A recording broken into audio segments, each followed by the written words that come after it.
अजमेर श्रीनगर थाना क्षेत्र के अंतर्गत आने वाले बीरगांव निवासी देवराज ने अपने परिवार सहित एसपी को ज्ञापन सौंपकर न्याय की गुहार लगाई है। मामले की जानकारी देते हुए देवराज ने बताया कि जमीनी विवाद के चलते 7 दिन पहले उनके चाचा की हत्या कर दी गई थी। इस संबंध में उन्होंने श्रीनगर थाने में गाँव के ही रहने वाले मुकेश गुजर, जसराज, गोविंद राम, हरचंद, दिनेश, बबलू व अन्य के खिलाफ नामजद रिपोर्ट दर्ज करवाई थी। लेकिन 7 दिन बीत जाने के बावजूद भी पुलिस द्वारा इस मामले में आरोपियों के खिलाफ कोई कार्यवाही नहीं की गई। देवराज ने बताया कि 1 साल पहले भी आरोपियों ने उनके चाचा के साथ मारपीट की थी, जिसकी रिपोर्ट उन्होंने श्रीनगर थाने में दर्ज करवाई थी। आरोपी पिछले 8 महीनों से लगातार उनके चाचा को जान से मारने की धमकी दे रहे थे, लेकिन रिपोर्ट दर्ज करवाने के बावजूद भी जांच अधिकारी द्वारा आरोपियों को लाभ पहुंचाने की मंशा से उनके खिलाफ कोई कार्यवाही नहीं की जा रही थी। उनकी मांग है कि इस मामले में जांच अधिकारी को तुरंत प्रभाव से बदलकर आरोपियों को तुरंत गिरफ्तार किया जाए और उनके खिलाफ सख्त कार्यवाही की जाए ताकि पीड़ित परिवार को न्याय मिले। किस मामले को लेकर आज कलेक्टर आए? हमारे 21 तारीख को मेरे चाचा की हत्या करके और उनको फांसी के उस फंदे पे टेर के और वो उनकी हत्या कर दी गई थी और हमने वहाँ श्रीनगर थाने में रिपोर्ट दर्ज कराई थी। तो थानेदार साहब जी आए और वहाँ पर कार्रवाई करी। उन्होंने बोला कि इसमें निष्पक्ष कार्रवाई होगी, तो वहाँ से उनको उतार के और उनके साथ जाँच वाच होगी उनकी और हमारे को लाश दे दी और फिर बोला इस पर जाँच हम सही करेंगे। लेकिन 7 दिन हो गए और हमने रिपोर्ट दर्ज कराई, उसमें जो भी मुलजिम थे उनके नाम सहित हमने रिपोर्ट दर्ज कराई थी, लेकिन उन पर कोई कार्रवाई नहीं हो रही है और वो ऐसे ही घूम रहे हैं बाहर और ना ही उन पर कोई अभी तक कार्रवाई हुई है। और 7 दिन में वो यहीं मुजरिम हमारे गांव के ही रहने वाले हैं और वहीं के ही है और उनके नाम हमने रिपोर्ट में दर्ज कराए हैं।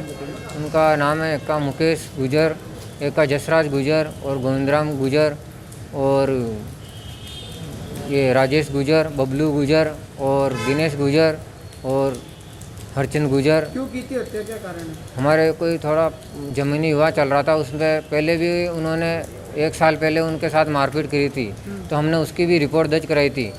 उस पर भी उनकी चल रही है केस और उसके बावजूद भी 8 महीने से लगातार धमकियाँ दे रहे थे कि तेरे को जान से मारेंगे। और अभी शांत होने के पहले 7 दिन पहले भी उन्होंने धमकी दी थी कि तेरे को मार देंगे हम जान से, ज़मीन में ऐसा कर देंगे। वैसे जेसीबी चला के भी उन्होंने वहाँ पर कुछ किया था। जब हमने बोला तो उसको जान से मारने की धमकी दी और मेरे चाचा जी आए नहीं, मैं था तो उनको बोला कि वो जब भी आ जाएगा उसको जान से मारेंगे हम। और अब पुलिस का ये पता नहीं उन्होंने कोई साठ गांठ कर लिया क्या कर लिया, कोई कार्रवाई नहीं हो रही। 7 दिन में हमने जो भी मुलजिम थे उनके नाम सहित रिपोर्ट दर्ज कराई, तो कार्रवाई होनी चाहिए नहीं, कोई भी कार्रवाई नहीं। हमने आज एसपी साहब से आए, लेकिन वो एडिशन साहब से मिले जो उन्होंने अभी हमने रिपोर्ट रुकवाने की वो दर्ज कराई कि उनको हम उनसे संतुष्ट नहीं है तो ये कार्रवाई रोक दें वहाँ। और जो भी है वो रिटायर होने वाले हैं थानेदार साहब जी। मेरा नाम देवराज है, गांव बीर है और ये उनका 13 साल का मामला है। किस मामले को लेकर आता है? खेत की बाड़ी से एक साथ जो 12 महीने हो गया धमकी दे रहा है मेरे पिताजी को, पर भी मैं रिपोर्ट दर्ज कराई, मेरे की कोई सुनाई नहीं करी। और 8 महीने से तो लार पड़ के रोज़ कहता तेरे को मारा, तेरे को कांड के रहा, रोड के बीच में तेरे को घीस मारा कहीं, जो कोई सुनाई नहीं करे। माँ के तो खेत पर गया, मेरी मम्मी 2-3 दिन तो साथ घी बिकी, जिस दिन घी को ना इसको हाथ चढ़ता है, दम चढ़ता है क्योंकि तो डेरे में पाचा आ जाऊँ। जो वे खेत पर गया जो पाचा है ही नहीं। कौन मारी रहना, कहीं नाम है? मुकेश गुजर है, जसराज गुजर है, दिनेश गुजर है, बबलू गुजर है और गोविंद राम है और लाला राम है। थाना में कंप्लेन करी क्या अभी की? कर दी। कौन सा थाना में? श्रीनगर थाना में। कहीं हो फिर? कुछ भी सुनाई निकली साहब की। आज कटाया? आज अडाया कलेक्टर, हाँ एसपी साहब के। कहीं चाहो आप?